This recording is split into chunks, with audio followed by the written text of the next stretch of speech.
Hello, beautiful people of the earth. Welcome back to my channel. Today you can see I'm wearing all black like an extra from the Matrix because we're here to discuss serious business, the issue of turning 25. Stay tuned.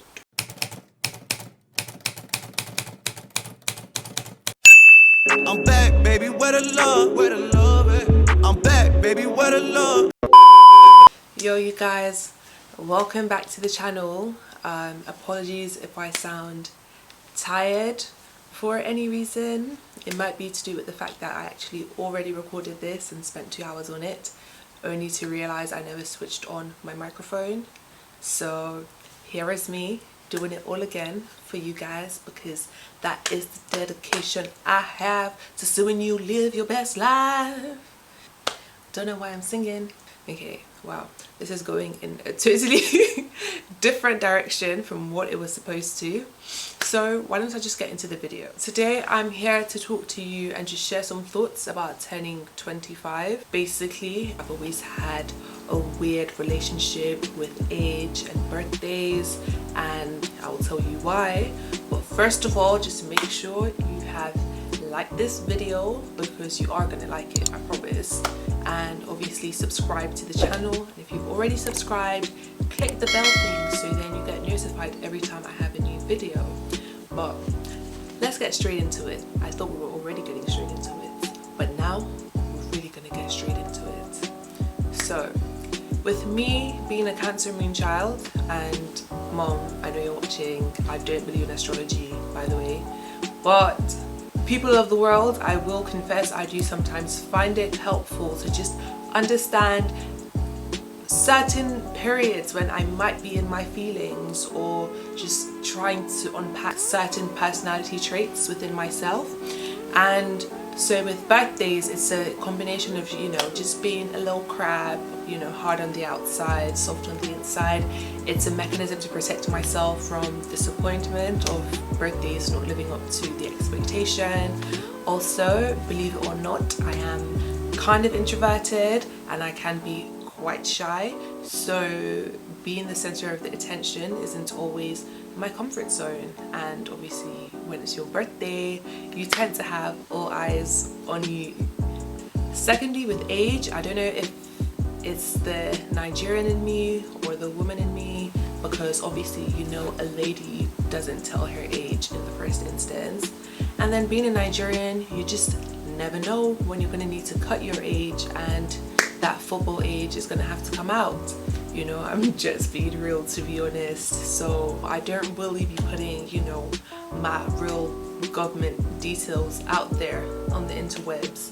So with that being said, I may or may not be turning 20 in a week or two in the month of July in some year, depending on whatever year you are watching this video.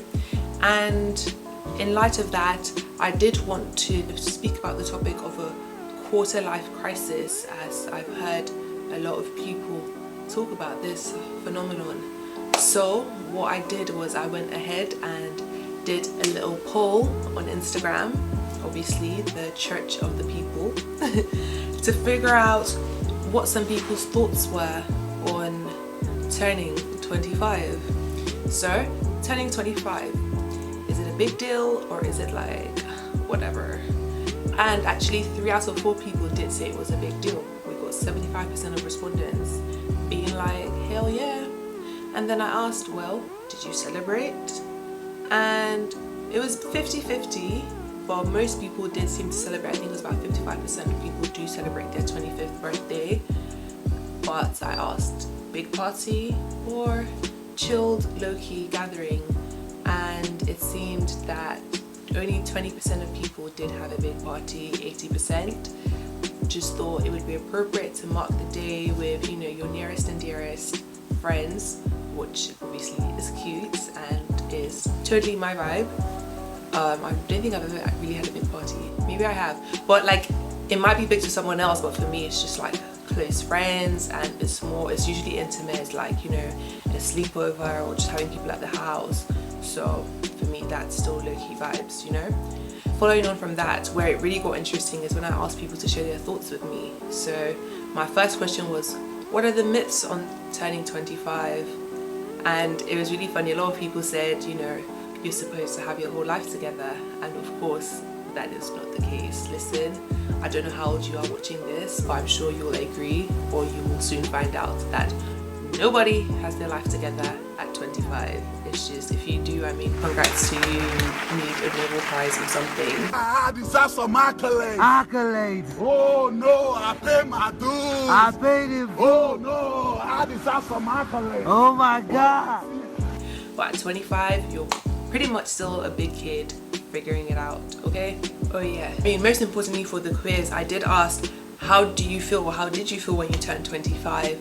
And 45% of people were very excited, but 55%, so, you know, a marginal majority did say they experienced this phenomenon of the quarter life crisis. In terms of myths, people said your life should be sorted, and absolutely not. It was not sorted by that age. Someone did say you get prettier. I don't know how that's a myth, because girl, have you seen me? Definitely getting better with age. I can't even lie. But I digress. I then asked people to share their opinions with me on turning 25, and my friend Mark said, you're still super young in the grand scheme of things, so pray, plan and pursue. Love it. Love that, Mark. I do love some good alliteration, so thank you. Posh boy, wagwan, he said, you better be doing what you want to do, because the quarter life crisis will hit quick. I think I can identify with that, and I definitely know he can identify with that, but sometimes you need that quarter life crisis to give you a kick up the backside to start pursuing your dreams and your hobbies and all the things you've been putting off, because I think at 25 is when you kind of realize that, wow, I'm still pretty much a kid, but I'm not going to be a kid forever, because realistically I'm getting old. But yeah, Choma said it is what it is, enjoy your moment. It is what it is. It is what it is. And that's true, you need to enjoy every moment, not just when it's your birthday or the rest of it. Alphonse said, really, you're as old as you feel. And she feels like she's 7. I mean, I'm more of like a sweet 16, but again, totally agree with that sentiment. Karina did say it's only enjoyable if you're where you want to be in life. And I do understand that, but I feel like if you keep on waiting for something to happen before you enjoy your life, you might never really get there. So you need to practice enjoying your life in the moment, and I will suggest you watch next week's video when we have Dr. Duchess Nae, PhD, coming to speak to us about some tips for avoiding a quarter life crisis. So stay tuned for that one. But this was the part I loved when I asked people for advice. I was like, you know, let's have some positivity in here. You know, it's not all doom and gloom, even though birthdays can be a bit miserable. And speaking from personal experience, what advice would you give? And my homegirl Kiki said, prioritize yourself, because it's your life to live. So live it, baby girl. Thanks, sis. I'm living, you're living, and I hope all the girls out there are living their best life, and the boys too. And my mom said, because I told you Mama Faye would be watching my channels, but she said, life begins, past mistakes are easy to erase, enough trials for real life's journey, go out and conquer. Oh, that is sweet. Thanks, Mama Faye. And Winnie says, enjoy it, have the courage to stand up whenever you fall. And I think that is a pivotal lesson at the age of 25. You need to know that, you know, life is not a straight road. There's going to be ups, there's going to be down, but whenever you go down, you need to figure out how to pick yourself up. And if you learn that by 25, it will see you well for the rest of your life. Absolutely. But yeah, Kempin again said, see it as the opening of another chapter. It's a new blank sheet. Write your own story. I added that bit. And Ari Girl said, keep doing you, boo. So that's what I'm going to be doing. So I just wanted to make this little VT to unpack some thoughts on turning 25. I know it can be quite a tumultuous time for people, and I just wanted to get a sense of how my peers or my sample group have navigated that space. And next week, as I mentioned, we will have Dr. Duchess Nae coming to speak to us about 25 things she's learned at the age of 25 and things that will help her, or help you, shall I say, in navigating your quarter life crisis. So if you've enjoyed this video, thanks so much for watching. Don't forget to like it and obviously subscribe, leave a comment. Let me know a couple of things you've learned at your 25, or any opinions you have on the dreaded quarter life crisis. I'm looking forward to hearing from you, and I'll see you in my next video. Thanks for coming to my TED Talk. I'm joking. I'm back, baby, where the love, where the love at? I'm back, baby, where the love?